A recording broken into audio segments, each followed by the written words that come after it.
जिल्हा बँकेमध्ये शाखा या ठिकाणी रुजू झालं त्यावेळेला मला खरं तर ही पतसंस्था बंद अवस्थेमध्ये होती आणि त्यावेळेला या भागातील सर्व पतसंस्थेचे व्यवस्थापन झालेल्या कामानिमित्त बँकेमध्ये रोज भरणा करायला यायचे. मलाही पतसंस्थेच्या कामाची आणि बँकिंग कामाची आवड असल्यामुळे सर्वांना मी घेऊन मार्गदर्शन करायचं. ह्यांची संस्था कशी तुमची कशी सगळे पतसंस्थांचे आमचे व्यवस्थापकांशी संवाद व्हायचा आणि या पतसंस्थेचे त्यावेळेला सचिव मला वाटतं अरुणराव होते, उत्तमराव नाही अरुणराव असते. अरुणराव त्यावेळेला अरुणराव तुम्हा या संस्थेची तर मी सर्वांना त्यावेळेला मला वाटतं संस्थापक आदरणीय नानांना मी बोलले की मला संस्था परत चालू केली सगळे सुशिक्षण घ्या म्हणजे तर त्यावेळेला पण विश्वास संस्थे म्हणजे आमच्या बँकेत होते. बापूंना म्हणत बापू तुम्ही हा जबाबदारी शिका आणि मग त्यावेळेला पठाण मुली होते, पवार मुली होते, ही सगळी सुशिक्षित मंडळी होती. परंतु तुम्ही सुद्धा त्यामध्ये होता म्हणजे ही सगळी सुशिक्षित मंडळी एकत्र आली आणि त्यांनी विचार केला की बाबा आपण एक संस्था ही चांगली चालली आणि बंद पडलेली संस्था 5-6 वर्ष व्यवहार होत नसलेली संस्था परत सुरू केली आणि ही टीम त्यावेळेला सगळी तरुण होती आणि त्यांनी अतिशय आदर्श असं काम आणि काम करीत असताना या भागातील सभासदांचा विश्वास त्यांनी फार निर्माण केला.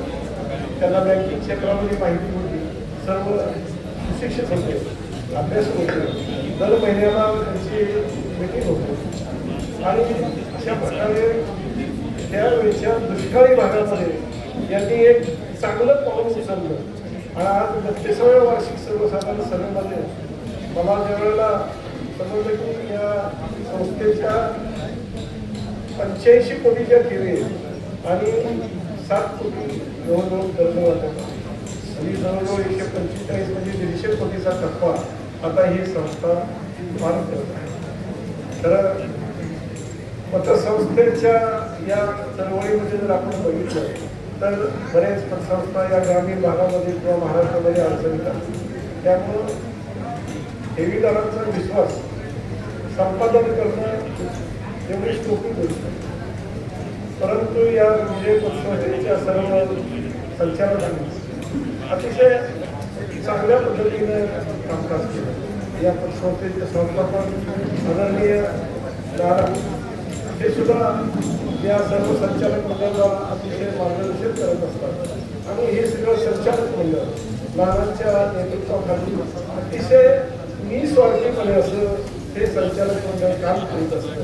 त्यामुळं ग्रामीण भागात ही संस्था सुरू होऊन आज जिल्ह्याच्या ठिकाणी जिल्हा कार्यक्षेत्र या संस्थेनं हे केलं म्हणजे मिळवलेलं आहे आणि फलटणमध्ये शाखा असेल, लोणंदमध्ये आता शाखा सुरू केली, कोरेगावमध्ये शाखा आहे म्हणजे तालुक्याच्या सगळ्या शहरामध्ये चांगल्या ठिकाणी ही शाखा सुरू करून अतिशय चांगल्या पद्धतीनं या संस्थेचं कामकाज अतिशय चांगल्या पद्धतीनं सुरू आहे. आणि विशेष सांगायचं म्हणजे यांनी 150 कोटीचा टप्पा पार करत असताना प्रत्येक गोष्ट ही बँकेच्या नियमाप्रमाणे जे पतसंस्थांचं नियामक मंडळ आहे या नियामक मंडळाची सर्व धोरणं आहेत, सर्व नियम आहेत, बँकेचे सर्व नियम आहेत त्या नियमांचं अतिशय काटेकोरपणे पालन केलेलं आहे. संस्थेच्या ठेवी गुंतवणूक तुम्ही तर सगळी मला वाटतं 20-22 कोटी गुंतवणूक सातारा जिल्हा मध्यवर्ती सरकारी बँकेमध्ये आहे. अशी आशिया खंडामध्ये 1 नंबरची बँक आहे. त्यामुळं त्या बँकेमध्ये या संस्थेची गुंतवणूक अतिशय सुरक्षित अशी गुंतवणूक आहे.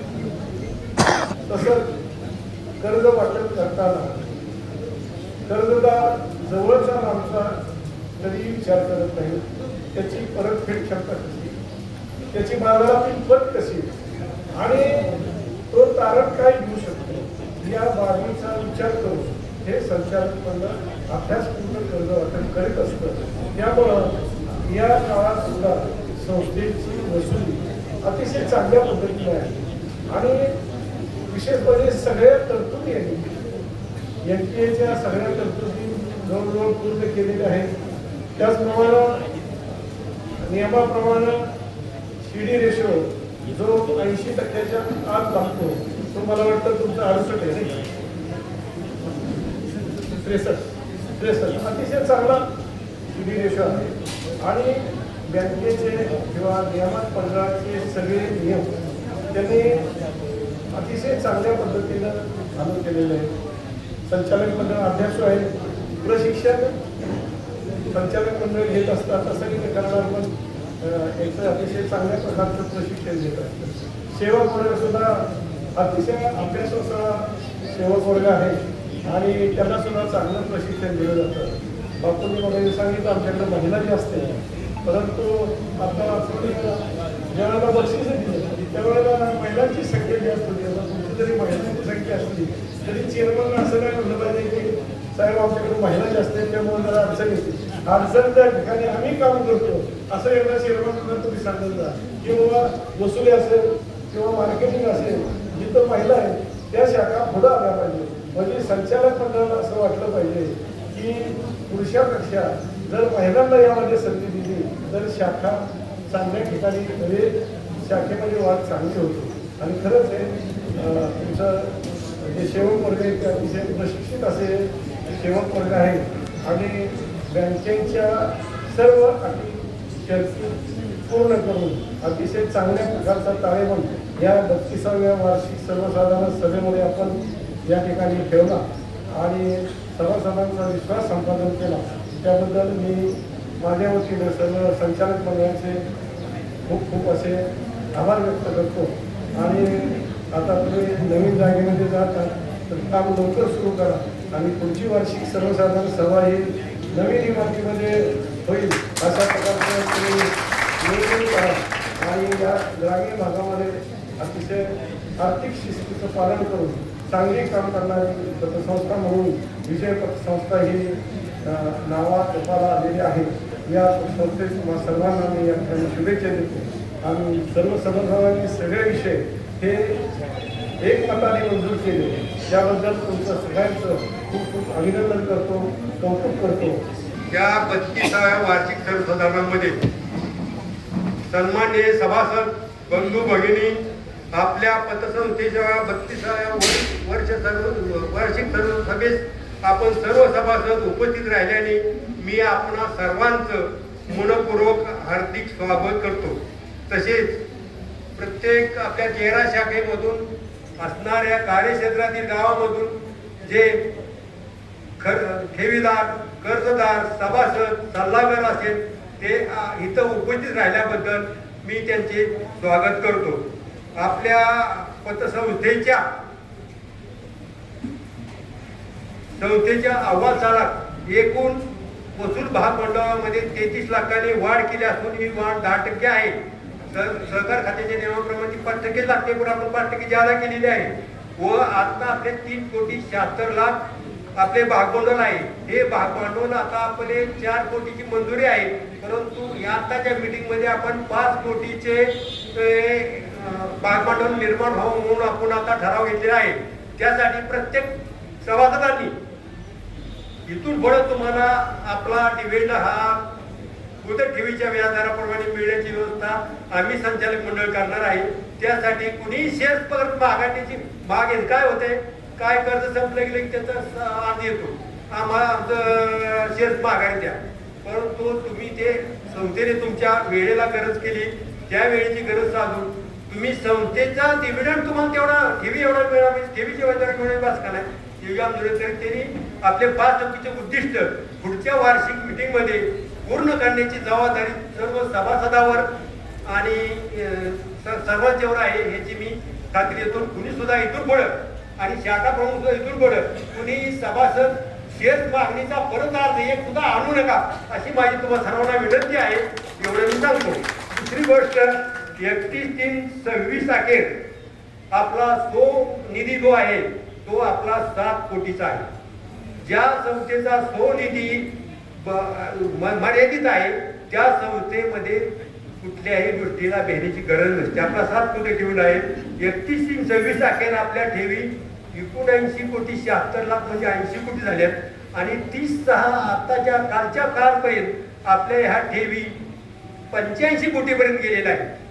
म्हणजे आपला वाढ म्हणजे 14 कोटी आपण सहकार वर्षामध्ये म्हणजे 1/4/25 ते 31/3/26 पर्यंत 14 कोटीमध्ये ठेवीची वाढ केलेली आहे.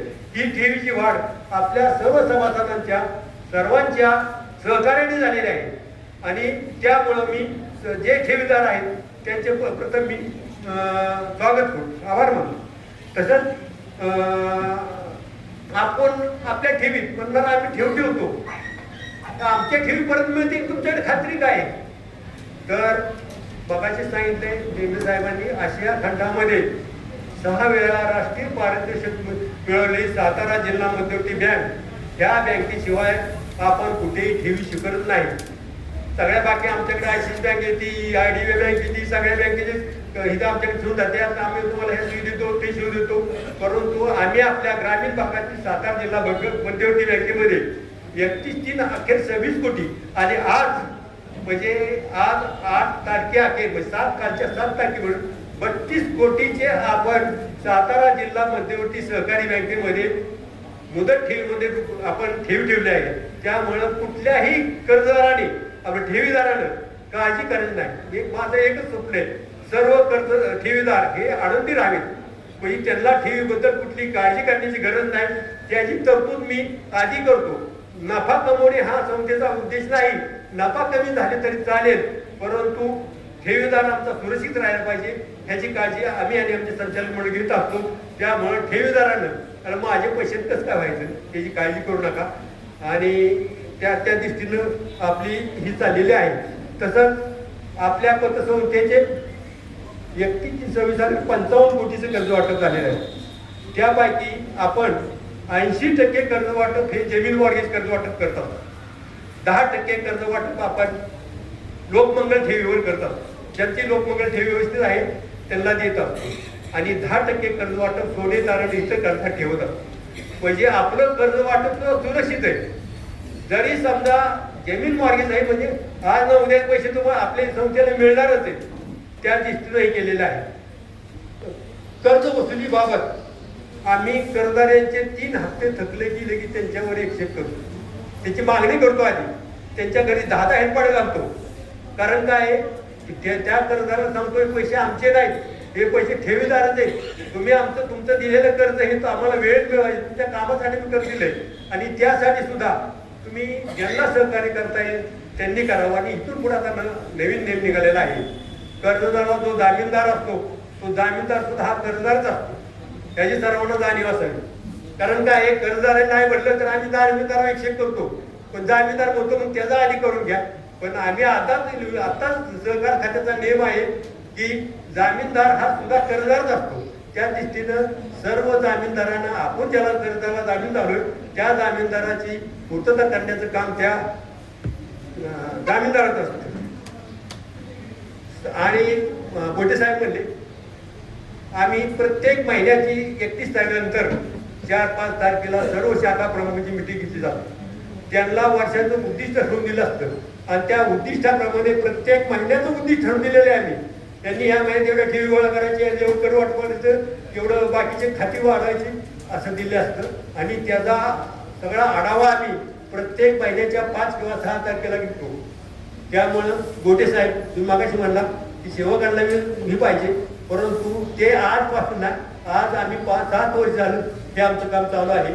त्यामुळं आपली संस्था आज आपल्याकडे फक्त 31 6% थकबाकी आणि 9% NPA जर कर्जदारांनी जर आपल्याला पैसे वेळ भरले असते, NPA जर झाला नसता तर आज तुम्हाला 11% दिवडे आम्ही दिले जात. कारण आपल्या 31/26 नफ्यातून 30 लाख रुपये NPA खात्याला वर करावं लागलेलं आहे.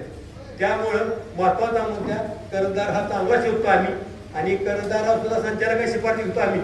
जो संचालक सांगतो त्याला कर्ज द्या त्याच्यावर आम्ही जबाबदारी देत असतो आणि त्याप्रमाणे आढावा घेऊन सर्व कामकाज करत असतो. त्यामुळं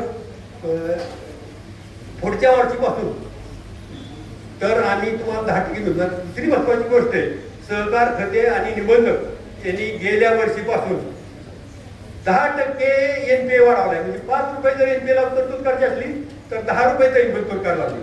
त्यामुळे तुम्हाला ह्या 2 वर्षांपासून 60% देऊन हा जर तरतूद पहिली असती, पहिल्याप्रमाणे नियमात असती तर तुम्हाला 10%च्या आत कधीच डिव्हिडंड मिळाला नसता.